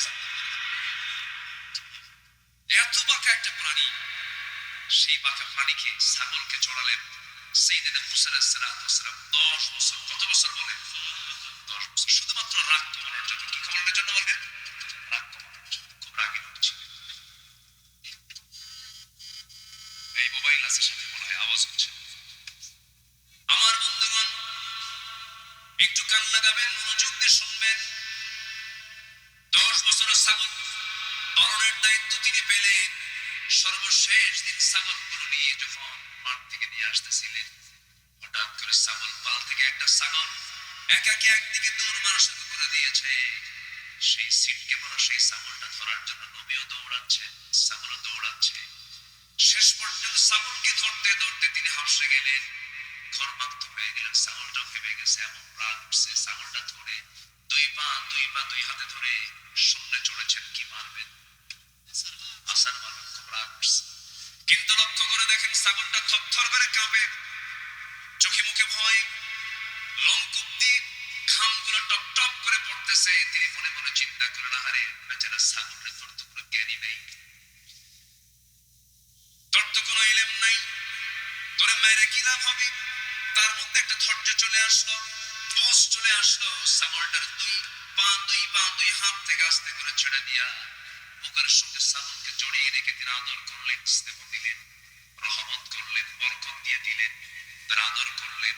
আল্লাহ বলছেন, মুসা তোমার রাগ কমে গেছে, ধৈর্যশীল হয়ে গেছে, আমি তোমার নবুয়ত দিয়ে দিলাম। সুবহানাল্লাহ। তাহলে বিয়া আগে না ধৈর্য আগে? এটা মনে রাখেন, ধৈর্য আগে। ব্যবসা আগে না ধৈর্য আগে? ধৈর্য আগে। সব জায়গায় ধৈর্য লাগবে, ধৈর্য ছাড়া কিচ্ছু হবে না। এই যে বসে আছেন, বলেন তো ওয়াজ আগে না ধৈর্য আগে? বসে থাকতে হবে। শয়তান তো লেগেই আছে, বুঝেন না? শয়তান কয় ওঠ, বারবার আপনি কবেন না, বসে থাকতে হবে। ধৈর্য, আমরা ধৈর্যশীল হব। জোরে বলি ইনশাআল্লাহ। একজন নবীর গায়ে 18 বছর ঘা ছিল, ঘা, গন্ধ, পোকা। কে বলেন তো? বলেন কে কে কে? আইয়ুব আলাইহিস সালাম। কোনদিন কি তিনি ধৈর্যহীনতার পরিচয় দিয়েছেন? একবার কি বলেছেন আল্লাহ তুমি কি করলে? এটা বলছেন? পরিবার চলে গেছে, সংসার ওলটপালট হয়ে গেছে, অসুস্থতা। দুঃসময় তো সবাই থাকে না, দুঃসময় সবাই থাকে। অনেকে দৌড় মারে, দৌড় মারে কিনা বলেন? দৌড় মারে। ওই দুঃসময়ে কেউ তার পাশে ছিল না। 18 বছর ধরে এত বড় জটিল রোগে আক্রান্ত হলেন, কুষ্ঠ রোগে আক্রান্ত হলেন। আল্লাহর পয়গম্বর একবারও তিনি মনক্ষুণ্ণ হলেন না। কিন্তু জিহবা পর্যন্ত ঘা যখন পৌঁছে গেছে, জিহবায় লাগে। আল্লাহকে বলছে, আল্লাহ সব জায়গায় ঘা দিয়েছো, কোনো দুঃখ নাই, জিহবায় ঘা দিও না, কারণ তোমার নামের জিকির করবো কেমনে? তোমার নামের জিকিরটা আমি কেমনে করবো? আল্লাহ তোমার নামের জিকির করার জন্য অন্তত জিহবাটাকে অক্ষত রেখে দাও। আল্লাহ বলেন, আইয়ুব আমি তোর সকল পরীক্ষা আমি তোর 5 নাম্বার দিয়ে দিলাম। আইয়ুব তোর হারানো যৌবন, হারানো সৌন্দর্য আমি আল্লাহ আমি তোর আবার ফেরত দিয়ে দিলাম। সুবহানাল্লাহ। ধৈর্য। আমার ভাইরা, আমার বন্ধুগণ, এই দুনিয়াতে যত অর্জন হয়েছে ধৈর্যের মধ্য দিয়ে অর্জন হয়েছে। ধৈর্য ছাড়া কোনো অর্জন সম্ভব নয়। ধৈর্যশীলদের সঙ্গে আল্লাহ রাব্বুল আলামিন আছেন। আল্লাহ কি সুন্দর করে বলছেন। নাম্বার 3 হলো ইবাদতে মনোনিবেশ দেওয়া। 3 2টা চলে গেছে, এখন আমরা আসি ইবাদতে মনোযোগী হওয়া। ইবাদত 2 প্রকার, অবহেলার ইবাদত, আরেকটা হচ্ছে মনোযোগের ইবাদত। অনেকে নামাজে দাঁড়ায় কিন্তু খেয়াল টিয়াল কিচ্ছু নাই। আছে না? এরকম আছে না? আছে না? আছে কিনা বলেন? আছে। নামাজের মজা তারা পাবে না। কোন এক রমজান মাসে আমি মদিনায় শেষ রাত্রে আমি কিয়ামুল লাইলে নামাজে দাঁড়ায় গেলাম। ইমাম সাহেব নামাজে দাঁড়ায় গেলেন, লম্বা 2 রাকাত নামাজ পড়লেন। লম্বা 2 রাকাত নামাজ আমার যতটুকু মনে পড়ে, সেই দিন 40 থেকে 50 মিনিট মাত্র 2 রাকাত নামাজ তারা আদায় করতে পেরেছেন, শেষ করেছেন। জোরে কান আল্লাহু আকবার। মাত্র কয় রাকাত? 40 থেকে 50 মিনিট সময় লেগেছে। নামাজের মধ্যে মজা যদি না পাওয়া যায় তাহলে কি থাকা যাবে? মজা পেতে হবে। নামাজের একটা মজা আছে, ইবাদতের একটা মজা আছে, একটা স্বাদ আছে। সেই স্বাদটা পাওয়ার জন্য সবার আগে শর্ত হলো মনোযোগ দেওয়া। কি দেওয়া বলেন তো? মনোযোগ দেওয়া। সাইয়েদনা আলী জিহাদের ময়দানে যুদ্ধ করতে গিয়ে পায়ের মধ্যে তীর বিদ্ধ হয়ে যুদ্ধ ময়দান থেকে ফিরে এসেছেন। তীর যখন ঢোকে, সোজা ঢুকে যায়, সহজে কি বের হয়? সহজে কি বের হয়? টান দিয়ে বের করার সময় কিন্তু উল্টা দিকে সহজে বের হয়। চরম কষ্ট পাচ্ছেন তিনি। সব সাহাবীরা পরামর্শ করল কি করা যায়। নবীর কাছে বলা হলো, হুজুর আলীর তো এই অবস্থা হয়েছে, কি করি আমরা? আমার রাসূল বলছেন, শোনো, স্বাভাবিকভাবে তোমরা তার পা থেকে দিয়ে বের করতে পারবে না, ও কষ্ট হবে, খুব কষ্ট। আমি জানি আমার আলীর নামাজের মধ্যে মনোযোগিতা কেমন, আমি জানি। তোমরা আলীকে নামাজে দাঁড়াতে দাও, নামাজের মধ্যে তোমরা তার পা থেকে টান মেরে তিনটে বের করো। আস্তে করো সুবহানাল্লাহ, আর জোরে করো সুবহানাল্লাহ। নামাজের মধ্যে একটু বসা পড়লে পরে আছে কিনা? আর নামাজ যদি একটু লম্বা করে, সূরা লম্বা করলে তার কোনো লোকমান চলবে না, তাই না? তখন মানে কি গলার একটা আওয়াজ শেষ করে মনোযোগ, মনোনিবেশ হতে হবে। والذين هم للصلاة والذين قد أفلح المؤمنون الذين هم في صلاتهم خاشعون। খুশুর সাথে অত্যন্ত মনোযোগ দিয়ে নামাজ পড়তে হবে। আমার নবীজির এমন সময় গেছে ঘন্টার পর ঘন্টা চলে গেছে শুধু একটা সেজদা, সেজদার ভিতরে। সেজদা দিলে জবাব দেন কে? আস্তে জবাব দেন কে? আপনি সেজদার মধ্যে আপনি যা চাবেন তাই কেন কবুল করবেন না? কবুল করার জন্য তিনি তো আছেন, তিনি তো আমার কবুল করবেন। আমি ডাকবো, আমার ডাকে সাড়া খেয়ে দিবেন। কে দিবেন? মনের মতো করে চাইতে হবে, মনোযোগ দিয়ে চাইতে হবে। আমরা সকল ইবাদত আমরা মনোযোগী হব। জোরে বলি ইনশাআল্লাহ। আল্লাহ রাব্বুল আলামিন বলেন, ওয়ামা উমিরু ইল্লা লিয়া'বুদুল্লাহা মুখলিসিনা লাহুদ-দীন হুনাফা'a ওয়া ইউকিমুস সালাতা ওয়া ইউতুস যাকাতা ওয়া যালিকা দীনুল কাইয়্যিমা। জোরে বলুন আল্লাহু আকবার। ইখলাস ঠিক থাকতে হবে, একমাত্র আল্লাহর জন্যই সব কিছু করতে হবে। চোখের পানি বারবার ফেলার চেষ্টা করতে হবে কার সামনে? বলেন আল্লাহর পছন্দের বান্দা তো তারাই। আল্লাহ রাব্বুল আলামিন বলেন, ওয়াল্লাযীনা ইয়াবীতুনা লিরাব্বিহিম সুজদান ওয়া কিয়ামা ওয়াল্লাযীনা ইয়াকুলুনা রাব্বানা ইসরিফ আন্না আযাবা জাহান্নাম ইন্না আযাবাহা কানা গরামান ইন্নাহা সাআত মুস্তাকাররান ওয়া মুকামা। জোরে বলুন আল্লাহু আকবার। ইমানদার বান্দা তো তারাই, আল্লাহর রহমানের প্রিয় বান্দা তো তারাই।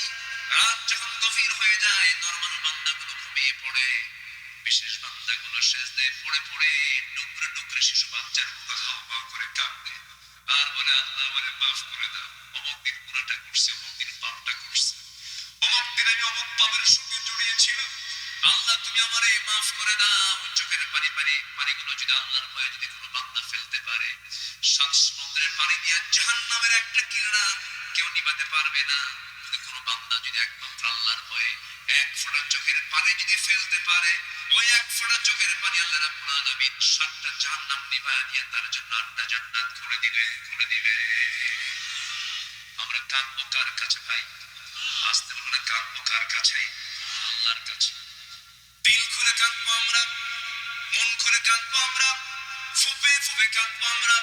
আল্লাহর কাছে সব অভিযোগ করে দেব, আল্লাহর কাছে সব প্রস্তাবনাগুলো দিয়ে দেব, আল্লাহর কাছে সব কোশ্চেনগুলো আল্লাহর সামনে হাজির করে বলবো, আল্লাহ তোমার কাছে যা চাইলাম তাও দাও, যা চাই নাই তা প্রয়োজন তাও দিয়ে দাও।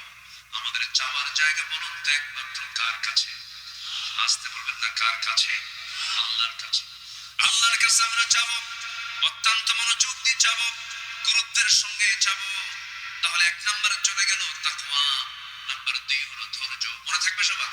নাম্বার 3 হলো ইবাদতে মনোনিবেশ দেওয়া, মনোযোগ দিয়ে ইবাদত করে সম্পূর্ণ করা। নাম্বার 4 হলো আল্লাহর সন্তুষ্টির জন্য আল্লাহর পথে দান করা। দান করব কার জন্য? আসতে বলবেন কার জন্য? আল্লাহর পথে আমরা আল্লাহর সন্তুষ্টির জন্য দান করব। মান যাল্লাযী ইউকরিদুল্লাহ করদান হাসানান ফায়ুদাঈফাহু লাহু আদআফান কাসীরা ওয়াল্লাহু ইয়াকবিদু ওয়া ইয়াবসুত ওয়া ইলাইহি তুরজাউন। জোরে বলুন আল্লাহু আকবার, আরো জোরে আল্লাহু আকবার। আমি আল্লাহর পথে কেন দান করব? আল্লাহ পাক আমাকে দেয় নাই? আল্লাহ আমাকে দেন নাই? কি কম দিয়েছেন না অনেক দিয়েছেন? কম দিয়েছেন না বেশি দিয়েছেন? আল্লাহর দেওয়া কি আমার আপনার জন্য কি কম না অনেক বেশি? মাথা থেকে পা পর্যন্ত একটু তাকায় দেখেন কি আল্লাহ পাক দেন, সব দিয়েছেন। আসেন আমরা দোয়া করে দিই নাকি? হ্যাঁ, তো যদি একজন করে ওঠে কি সমস্যা, কি বুঝলাম?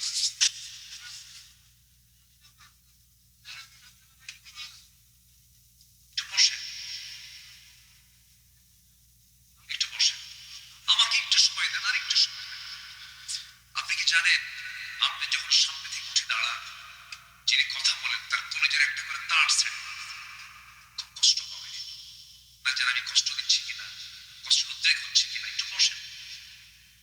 মেহমানকে সম্মান করা কি বলেন ওয়াজিব। আমি তো মেহমান, ভাঙ্গাসুরা মেহমান। আবার আমরা সবাই এখন কার মেহমান? কার মেহমান বলেন? এখানে শৃঙ্খলা আছে, একটু বসেন। মন চাইলে উঠলাম, মন চাইলে বসলাম না। কোরআনের মাহফিলে আদব রক্ষা করা আমাদের একটা গুরুত্বপূর্ণ দায়িত্ব। আল্লাহ বোঝার তৌফিক দান। মাহফিলকে সফল করতে হবে কি আগে ভাগে যে না শেষ করে? শেষ করে, আমরা শেষ করে যাই। তাহলে আমরা কাকে দান করব? বলেন কার পথে দান করব আমরা? বলেন আল্লাহকে আমাকে কম দিয়েছেন, আল্লাহকে দিলে কি আমাদের লস হবে? লস হবে। আল্লাহ আমাকে যা দিয়েছেন অকল্পনীয়, অকল্পনীয়। এই যে দুটা কানে আপনারা শুনতেছেন, আমি বলছি এই দুটা কানের ভিতরে দেখবেন আল্লাহ পাক কিছু ময়লা দিয়েছেন। কানের যে ময়লা ওটাকে এলাকায় কি বলে? কি কয়? কানের যে ময়লা এটাকে কি বলে? ওই যে গরু খায় ওই খোল, এটা হচ্ছে ইয়ার ওয়াক্স, কানের ময়লা। এই কানের ময়লা কিন্তু আল্লাহ দিয়ে দিয়েছেন কানের ভিতরে। এই কানের ময়লাটা তিক্ত, তিতা। যদি আল্লাহ পাক যদি এই ইয়ারক্স কানের ময়লা যদি তিতা না করে যদি মিষ্টি দিতেন, সব পিঁপড়া জমা হতো কার কানে?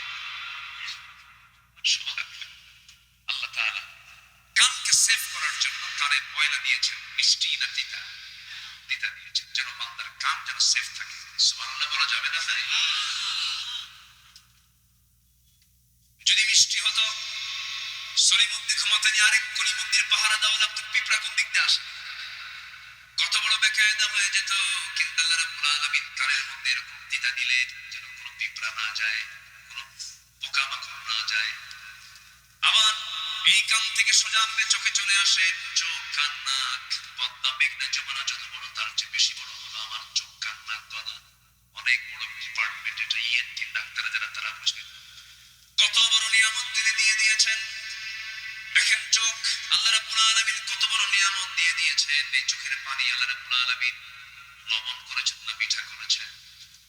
বলেন বলেন কি করেছেন? লবণ করেছেন, খরা করেছেন। কিন্তু আমরা খাই কি পানি? কি পানি খাই? কিন্তু চোখের পানি কি হয়ে যায় বলেন? মেশিন ছাড়া। মেশিন ছাড়া লবণ হয়? তাহলে মেশিন আছে না নাই? বলেন প্রত্যেক চোখে মেশিন আছে না নাই? বলেন আমি খাচ্ছি মিঠা আর চোখে জমা হচ্ছে কি পানি? লবণ পানি। লবণ পানি জমা হচ্ছে, লবণ করে দিয়েছেন। চোখটাকে লবণ পানিতে ভাসমান করেছে। মাঝে মাঝে চোখের কোনা দিয়ে ঘুম থেকে ওঠার পরে কাতরানো চোখের কোনা দিয়ে সাদা সাদা যে সমস্ত জিনিসগুলো আমরা ময়লাগুলো দেখি, এটা হলো চোখের মলম, চোখের অয়েন্টমেন্ট। আল্লাহ রাব্বুল আলামিন যেদিন বান্দা পৃথিবীতে জন্ম নিয়েছে মৃত্যু পর্যন্ত প্রত্যেকটা দিন বান্দার চোখকে ভালো রাখার জন্য, জীবাণু মুক্ত করার জন্য চোখের পানিকে আল্লাহ পাক লবণ করে স্থায়ী মলমের বন্দোবস্ত করে দিয়েছে। আমার বন্ধুগণ, প্রতি মিনিটে মানুষ 15 থেকে 20 বার পলক ফেলে। 15 থেকে 20 বার পলক ফেলে। এই পলক শুধু পড়েই না, বরং প্রতিটা বার পড়ার সময় অস্ত্র থেকে লিকুইড ছড়িয়ে দেয় পুরো চোখে। এর ফলে চোখ থেকে আর্দ্র ধুলাবালি ক্ষতিকর জীবাণু থেকে মুক্ত। পলক হলো চোখের প্রাকৃতিক ওয়াইফাই, যা ঘুমের মধ্যেও চোখের সুরক্ষা নিশ্চিত করে। প্রতিদিন আমাদের চোখে গড়ে 1 মিলিলিটার অশ্রু তৈরি হয়, যা স্বচ্ছ অথচ অত্যন্ত কার্যকর এক তরল পদার্থ। এই অস্ত্রের মধ্যে থাকে লাইসোজাইম নামের এক প্রাকৃতিক অ্যান্টিবায়োটিক, যা চোখকে ব্যাকটেরিয়ার আক্রমণ থেকে রক্ষা করে। যখন মানুষ বেদনায় আক্রান্ত হয় আর আল্লাহর ভয়ে কান্দে কাঁপতে থাকে, তখন বান্দার চক্ষু বেয়ে বেয়ে কি পড়ে বলেন? পানি বের হয়, অস্ত্র বের হয়, গানের উপর দিয়ে এটা চলে আসে। এই অস্ত্র আবার চোখের বাইরের অংশে পুষ্ট অক্সিজেন সরবরাহ করে। কর্নিয়াতে রক্তনালী থাকে না, তাই চোখকে রক্ষা করার জন্য শুকিয়ে যাওয়া সেই ব্যাকটেরিয়া ক্ষয় রোধ করে সংক্রমণ থেকে, ব্যাকটেরিয়ার আক্রমণ থেকে বান্দার চোখ আল্লাহ রাব্বুল আলামিন সম্পূর্ণ জীবাণু মুক্ত করে দেন। জোরে বলুন সুবহানাল্লাহ। কে চালান? চোখকে চালান, চোখকে চালান। আর চোখ দিয়ে দেখে কে? আল্লাহ দেখে না। চোখ চালান কে? আর চোখ দিয়ে দেখে কে? আল্লাহ চোখ চালায়, কি সুন্দর করে চালিয়ে দিয়েছেন। আমাদের দুই চোখে প্রায় 27 কোটি 40 লক্ষ ফটো রিসেপ্টর নামক নিয়োজিত শ্রমিক আল্লাহর হুকুমে তারা সর্বক্ষণ কাজ করছে। 27 কোটি 40 লাখ ফটো রিসেপ্টর। আল্লাহু আকবার। কথা কিভাবে এই চোখকে আল্লাহ পাক আমাকে সাজিয়ে দিয়েছেন, সুন্দর করে আমাকে দেখিয়ে দিয়েছেন, দেখার সুযোগ দিয়েছেন। এই চোখ আপনি নারীর দিকে তাকান অস্থির হয়ে যাচ্ছেন, নারীর জন্য পাগল হয়ে যাচ্ছেন, অথচ যে চোখ আল্লাহ বানিয়েছেন শুকরিয়া আদায় করব নারী না আল্লাহ। এই চোখ যদি না থাকতো আমি দেখতেই পারতাম। অবদান কার? অতএব আমরা দান করব কাকে? কার পথে খরচ করবো? কার পথে খরচ করবো বলেন? আল্লাহর পথে। এই জন্য মাঝে মাঝে সৃষ্টিগুলোকে নিয়ে একটু গবেষণা করতে হয়। আল্লাহ পাক বান্দাকে এই জন্য বলছেন, কি সুন্দর করে দেখেন, আলাম নাজআল লাহু আইনাইনি ওয়া লিসানান ওয়া শাফাতাইনি ওয়া হাদাইনাহু নাজদাইন। জোরে বলুন আল্লাহু আকবার। আরো জোরে বলুন আল্লাহু আকবার। আমার বন্ধুগণ, আল্লাহ বলছেন বান্দারে আমি টানা টানা দুইটা চক্ষু দিলাম, সুন্দর দুটি ঠোঁট দিলাম, আবার সুন্দর একটা জিহ্বা দিলাম। জিহ্বাকে আল্লাহ পাক শুকনা রেখেছেন না ভিজা রেখেছেন? বলেন বলেন বলেন। মানুষজন ঘুমায় তখন বুঝে শুকনা হয়ে যায় না, আরো বেশি ভেজা থাকে? ভেজার ঠেলায় বালিশ ভিজা শেষ। কি ঠিক কিনা বলেন? বালিশে কি পড়ে? বলেন কি পড়ে? আল্লাহ পড়ে। আল্লাহু আকবার বলবেন না ভাই? সারা জীবন আমার জিহ্বাকে আল্লাহ পাক ভিজায় রেখেছেন, সারা জীবন ভিজিয়ে রেখেছেন। একটু শুকনা হলে রুচি আসে, জ্বর হলে মুখ তিতা হয়ে যায়। কি হয়ে যায়? সব খাবার কি লাগে? তিতা লাগে। তখন বোঝা যায় যে হ্যাঁ, লালার কি বরকত আর জিহ্বার স্বাদের কি মজা, তখন টের পাবো।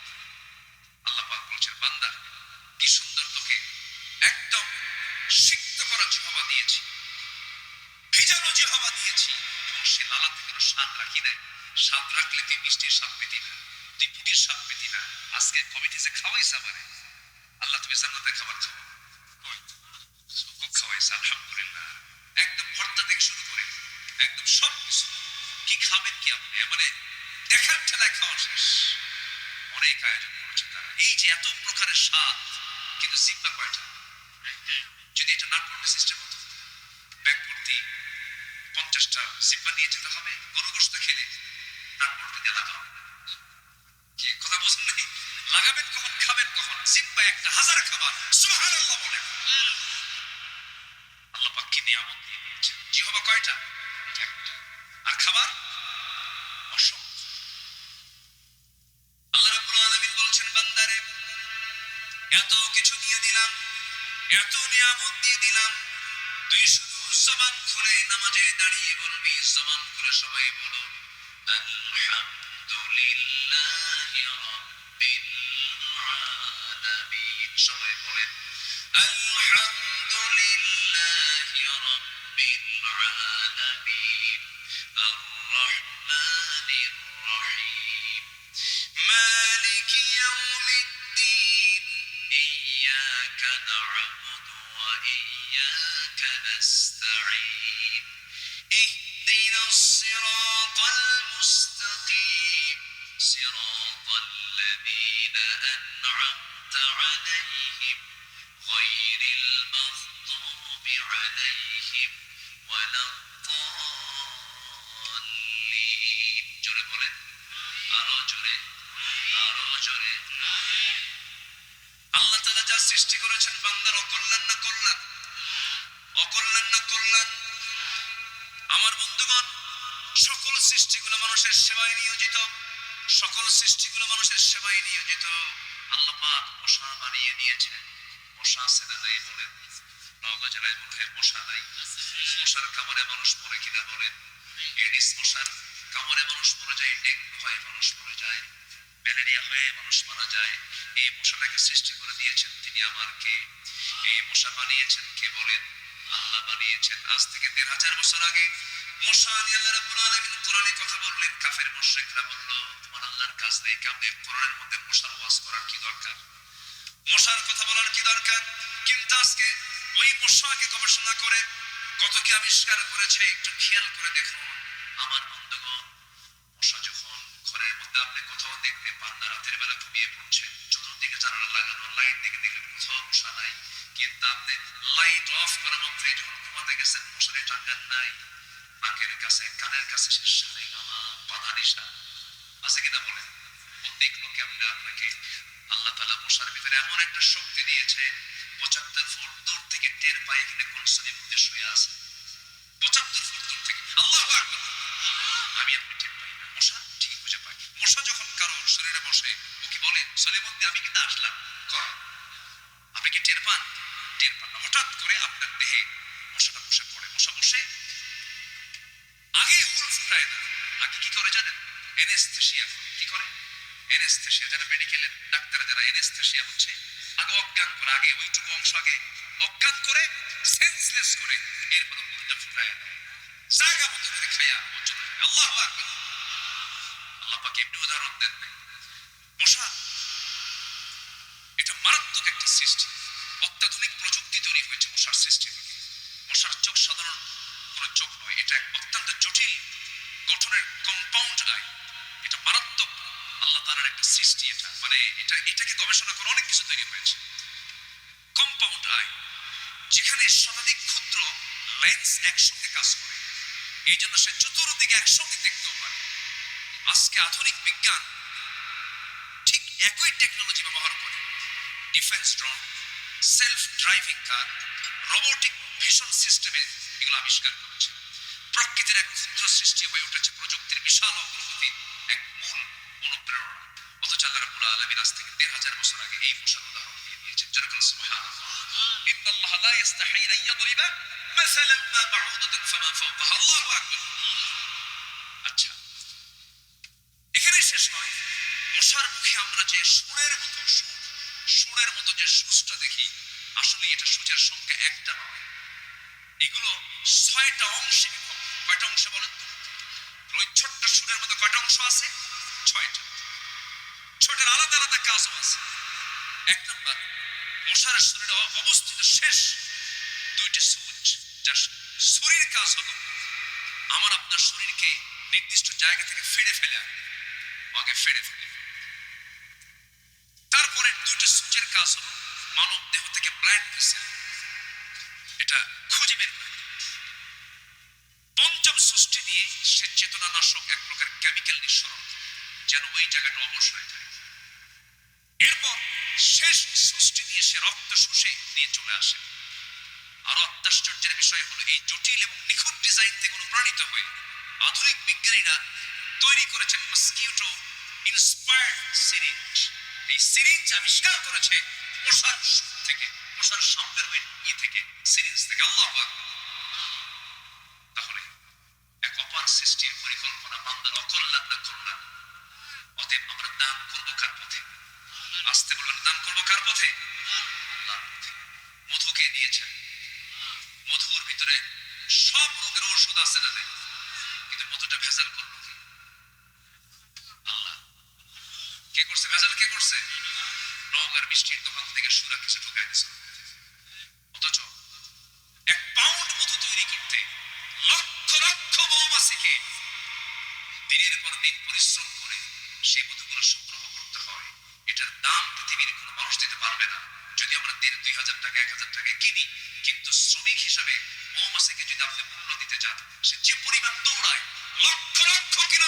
জার্নি করে 1 পাউন্ড মধু তৈরি হয়, আর সেই মধুর ভিতরে যারা শিরা ঢুকায়, ভেজাল ঢুকায়, তাদের ফাঁসি হবে। সব কার নিয়ামত? বলেন কার নিয়ামত? দিয়েছেন কে? অতএব আমি দান করব কার পথে? রহমত পাবো কার? বলেন রহমত পাবো কার? রহমত পাবো কার? পাবো বলেন। তাহলে 4টা চলে গেল, এখনো আছে কয়টা বলেন? 11টা। নুরু, ওয়াজ কিন্তু শেষ না, ওয়াজ শুরু। বহু আলোচনা এখনো পড়ে আছে, রাগ করতেছেন মনে হয় আপনারা। আচ্ছা, নাম্বার 5 আমি এক লাইনে বলে দিচ্ছি। নাম্বার 5 হলো আল্লাহর স্মরণে থাকা লিপ্ত ব্যক্তির উপর আল্লাহর রহমত নাযিল হয়।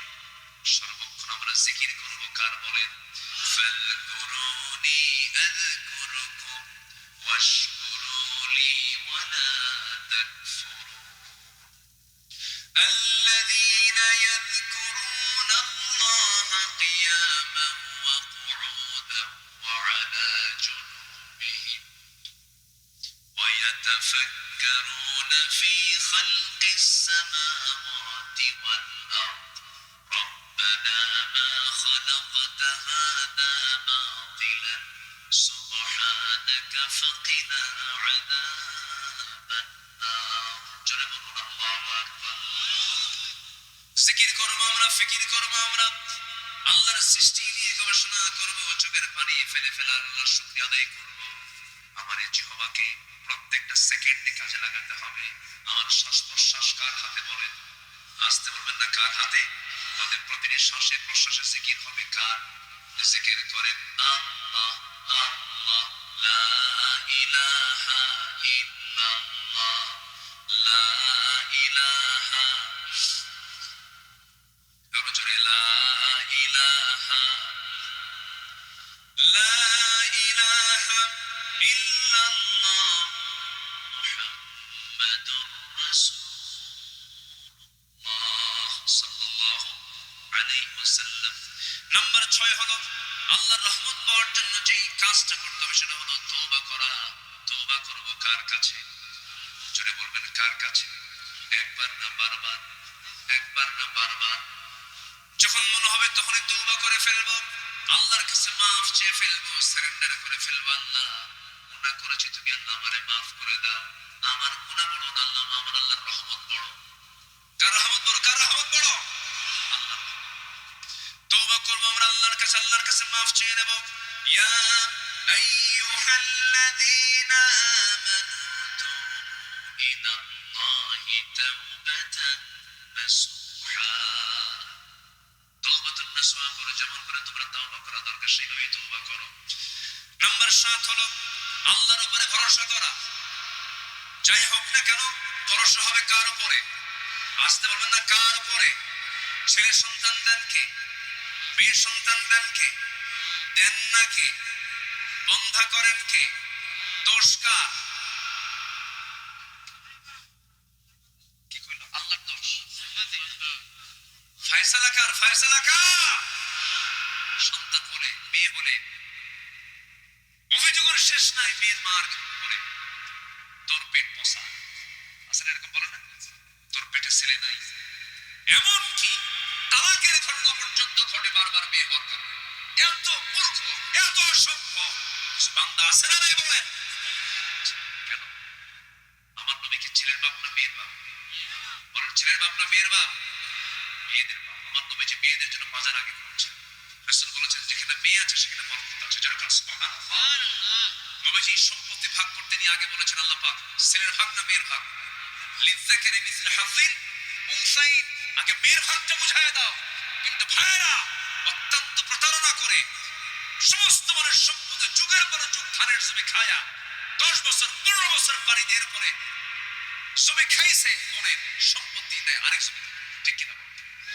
এরকম প্রতারণা ভাই মনে হয় নব আছে নাই? ভাই আসতে বলবেন না, আছে না নাই? তাই না?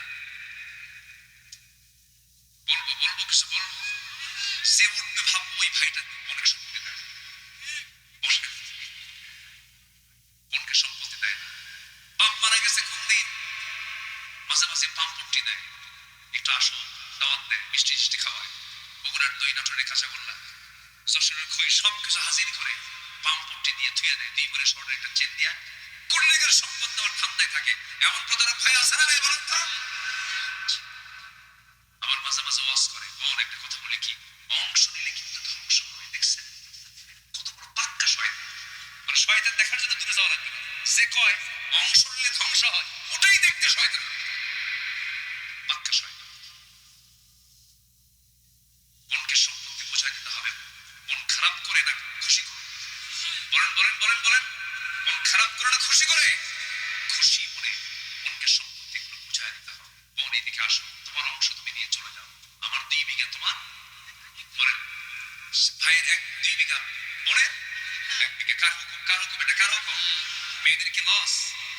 পুরুষের আয় আছে, ব্যয় আছে, মহিলার কোনো ব্যয় নাই, কিন্তু কি আছে? বলেন কি আছে? আয় আছে। মেয়েদের শুধু আয়, কিন্তু ব্যয় নাই। যা আসে সব শুধু জমা হয়, কিন্তু নিচের তুলির কোনো ফুটা নাই।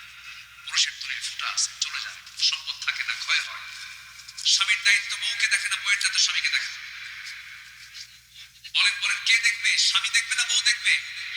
স্বামী দেখবে বউকে, এটা দেখা ফরজ। এটা দেখা কি ফরজ। বউ যদি 100 কোটি টাকার মালিক হয়, বউ যদি কয় আমি তোমার দেবো না, কিছু কোনো বলা হবে না। হয়তো মানবতার খেলাফ হতে পারে, কিন্তু অধিকার হচ্ছে স্ত্রীর। স্বামী তার সম্পূর্ণ খরচ বহন করবে, এই দায়িত্ব কে দিয়েছেন বলেন? আল্লাহ দিয়েছেন। এত কিছু দেওয়ার পরও মেয়েরা কয় আল্লাহ আমাদের কোনো দাম টাম দেয় নাই, অথচ মেয়েরা রাজধানীর মতো বসে বসে খাবে, পুরুষ মানুষ খাওয়াবে, এরপরও ভাই ইসলাম ঠকাইছে। নাউজুবিল্লাহ বলবেন না? সেটা করে নাউজুবিল্লাহ। তাহলে সন্তান ছেলে হোক মেয়ে হোক, মুখ উঁচু করে বলবো নাউজুবিল্লাহ। সেরকম বলেন বলেন, কি বলবো কি বলবো কি বলবো? আমার এক মুসল্লি হেডমাস্টার শিক্ষক, ওনার 7টা মেয়ে। কয়টা মেয়ে বলেন? 7টা মেয়ে। আমার স্ত্রী গর্ভে বাচ্চা আসছে, 9 মাস পার হয়েছে, বাচ্চা এবারও হয়েছে মেয়ে। তাহলে বাচ্চা হলো মোট কয়টা? মেয়ে কয়টা হলো? 8টা। হুজুর আমার 9ম মেয়ে যখন 8ম মেয়ে যখন হলো, টোটাল গোষ্ঠী আমার বাড়িতে এসে আসিস, সবার চোখ এরকম বড় বড়, মনে হয় কত বড় যে আমি দাগি আসামি। আমারে বলে শরম নেই, লজ্জা নাই, একটার পর একটা নিশ্চয়ই আর নিতে যেও না, এই বাচ্চার নাম রেখে দাও ইতি, সমাপ্তি, আর না সাইনা।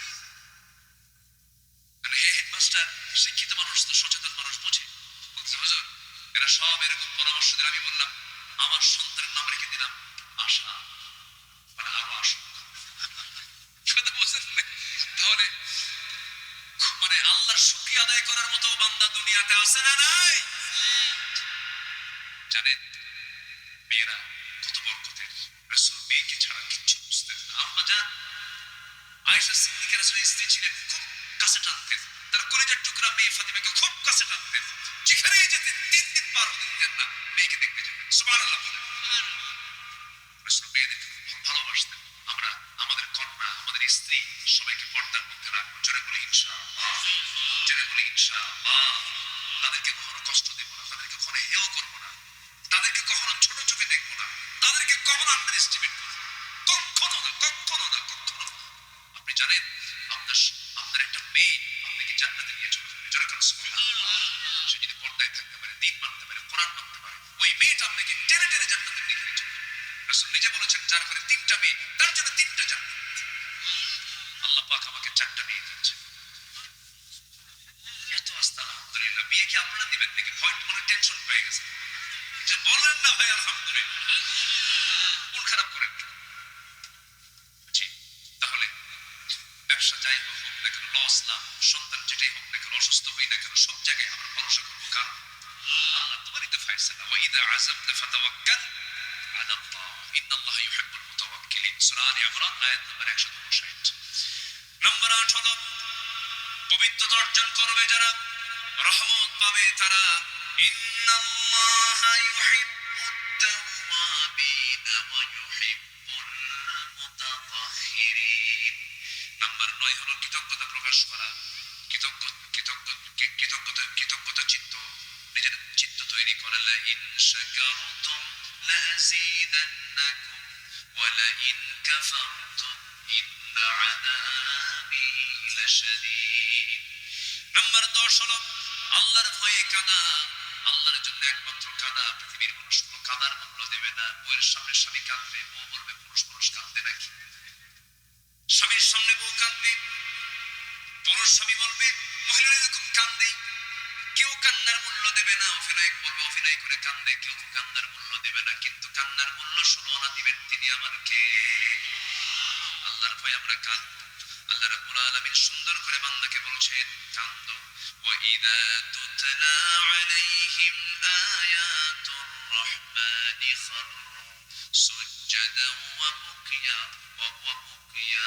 জোরে বলুন আল্লাহু আকবার আমার বন্ধুগণ আল্লাহর জন্য কাঁদতে হবে আল্লাহর ভয়ে কাঁদতে হবে নাম্বার 11 হলো ধৈর্য সালাতের মাধ্যমে আল্লাহর সাহায্য চাইতে হবে ওয়াস্তাঈনু বিস-সাবরি ওয়াস-সালাহ ইন্নাল্লাহা মা'আস-সাবিরিন আল্লাহ রাব্বুল আলামিন রহমতে ধন্য করবেন আমাদেরকে এই সমস্ত গুণটি অর্জন করতে পারি নাম্বার 12 হলো সালাতের প্রতি যত্নবান হওয়া আল্লাহর সামনে বিনম্র হয়ে দাঁড়ানো আল্লাহ রাব্বুল আলামিন রহমতে ধন্য করবেন নাম্বার 13 হলো আল্লাহর সামনে দাঁড়ানোর ভয়ে নিজ প্রবৃত্তিকে কামনা বাসনা থেকে দূরে রাখা মন তো খারাপ কিছু চায় মন চায় উল্টা পাল্টা কিছু করতে কিন্তু মনটাকে কন্ট্রোল করতে হবে একমাত্র কার ভয়ে وَأَمَّا مَنْ خَافَ مَقَامَ رَبِّهِ وَنَهَى النَّفْسَ عَنِ الْهَوَى فَإِنَّ الْجَنَّةَ هِيَ الْمَأْوَى জোরে বলুন আল্লাহু আকবার নাম্বার 14 হলো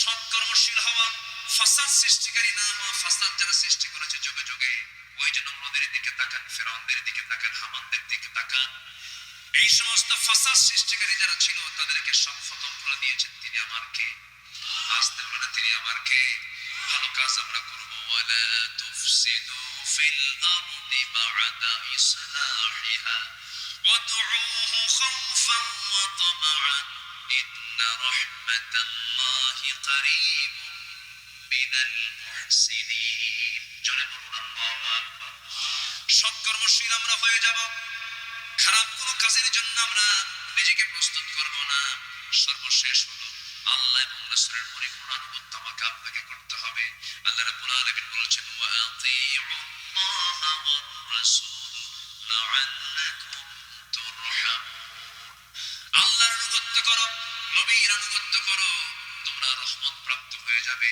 এই পুরোটা কাজ যদি কোনো বান্দা করে রহমত আল্লাহ পাক তাকে একদম ঘেরাও করে রাখবেন রহমতে তাকে বেষ্টন করে ফেলবেন আল্লাহর রহমত প্রাপ্ত বান্দার ঠিকানা হবে জাহান্নাম না জান্নাত আল্লাহ কবুল করুন জোরে বলি আমিন আরো জোরে আমিন আরো জোরে আমিন আরো জোরে আমিন অনেক কষ্ট দিয়ে ফেলতেছি মনে হয় আপনাদের নাকি সম্মানিত ভাইরা রহমত প্রাপ্তর জন্য আর দুনিয়াতে যদি আমরা কোনো বারাকাত পেতে চাই দুনিয়ার বারাকাত পাওয়ার জন্য কোরআনটাকে রাখতে হবে এক জায়গায় না সব জায়গায় এক জায়গায় না সব জায়গায় কাগজের পাতায় পাতায় না সমাজের পাতায় পাতায় সমাজের পাতায় পাতাও থাকবে কাগজের পাতায় পাতাও থাকবে সমাজের পাতায় পাতায় থাকবে কোরআনে কারীমের মধ্যে চুরির বিধান আছে না নাই যাকাতের বিধান আছে না নাই খুনের বিধান আছে না নাই এই বিধানগুলো রাষ্ট্রীয় পর্যায়ে কায়েম হওয়া আপনারা কি মনে করেন এটা দরকার আছে আসতে বলে দরকার আছে প্রয়োজন নাই এরকম মনে করার কিছু লোক আমার দেশে মুনাফিক মার্কা লোক আছে না নাই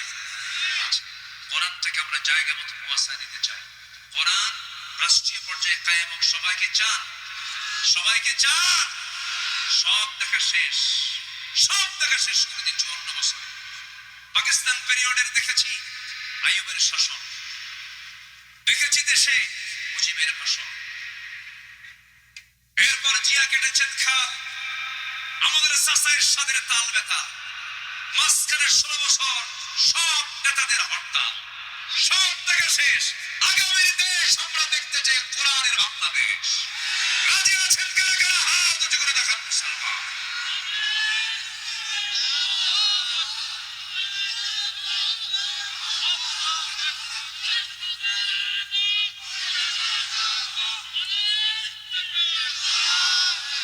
আল্লাহ কবুল করুন জোরে বলি আমিন আরো জোরে আমিন আমি অনেক বিরক্ত করেছি আপনাদের কষ্ট পেয়েছেন মনে হয় কষ্ট পেয়েছেন আল্লাহ যেন আমাদের আমল করার তৌফিক দান করেন আমাকে মাহফিল কমিটি অনেক আগে চিরকুট দিয়েছে বলেছেন যে হুজুর লোকজন তো আছে কিছু রাত হয়ে যাচ্ছে, কিছু লোক উঠে যাবে, উঠে যাচ্ছে। তারা একটু কালেকশনের জন্য আমাকে আগেই বলেছিলেন, বলেন তো মঞ্চ উঠে কি আর মানুষের কাছ থেকে চাওয়া যায়? কেমন হয় এটা? আমার কাছে একটু কেমন যেন মনে হলো। তো একটু মাহফিল কমিটির আবদার, তারা একটু আপনাদের বরকতময় সম্পদ থেকে, রিজিক থেকে কিছু দান তারা আপনাদের কাছ থেকে প্রত্যাশী। একটু ব্যাগ ট্যাগ চলে যাবে, চাদর চলে যাবে, যদি যে যা পারি আমরা 5, 10, 50, 100, 500, 1000 যে যা পারি আমরা একটু ব্যাগে আমরা কম বেশি দেওয়ার চেষ্টা করব। মাহফিল কমিটি আপনাদের জন্য এত রাত হয়ে গেছে, কিছু তারা খাবারের ব্যবস্থা করেছেন নাকি? জি, তাবারকও আছে, খাবারের ব্যবস্থা করেছেন। আপনারা এটা গ্রহণ করবেন শৃঙ্খলার সাথে, কেউ যাবেন না। একটু আমরা জিকির করি আর এই তালে তালে ব্যাগ যাচ্ছে, মাহফিল কমিটি আপনার কাছে ব্যাগ নিয়ে যাচ্ছে, যে যা পারি আমরা সবাই দেওয়ার চেষ্টা করবো। জিকির করে সুবহানাল্লাহ আলহামদুলিল্লাহ লা ইলাহা। একজন ভাই, কি নাম? একজন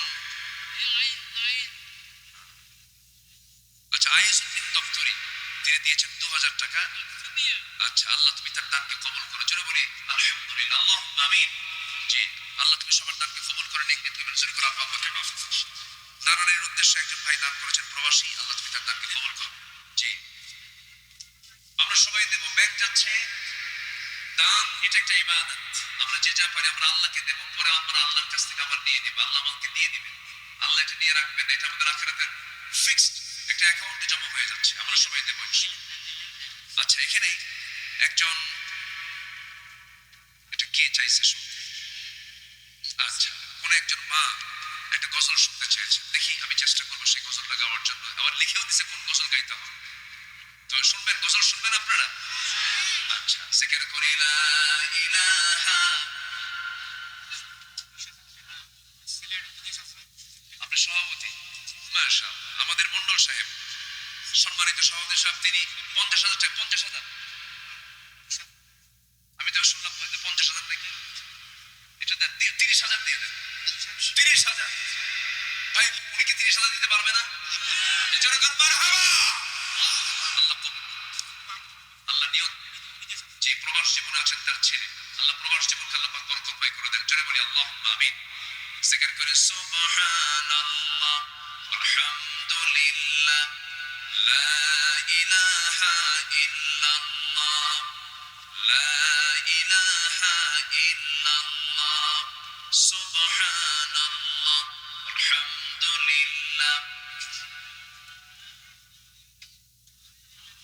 লা ইলাহা ইল্লাল্লাহ মুহাম্মাদুর রাসূলুল্লাহ সাল্লাল্লাহু আলাইহি ওয়াসাল্লাম।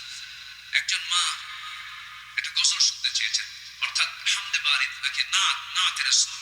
আমি চেষ্টা করছি ভাঙ্গা গলায়, শেষে তো কণ্ঠ একটু চেঞ্জ হয়ে যায়, এলোমেলো হয়ে যায়, আমি চেষ্টা করছি। এরপরে আমরা দোয়ার দিকে যাবো। ব্যাগগুলো এত, ব্যাগ গেল কোথায়? পিছনে দৌড় মারলো না তো? ঠিক আছে তো সবাই? জি, আল্লাহ তুমি সবার দানকে কবুল করো, জোরে বলি আমিন। মা বোনদের ভিতর থেকে আপনারা যে যা পারেন সবাই দেবেন ইনশাআল্লাহ।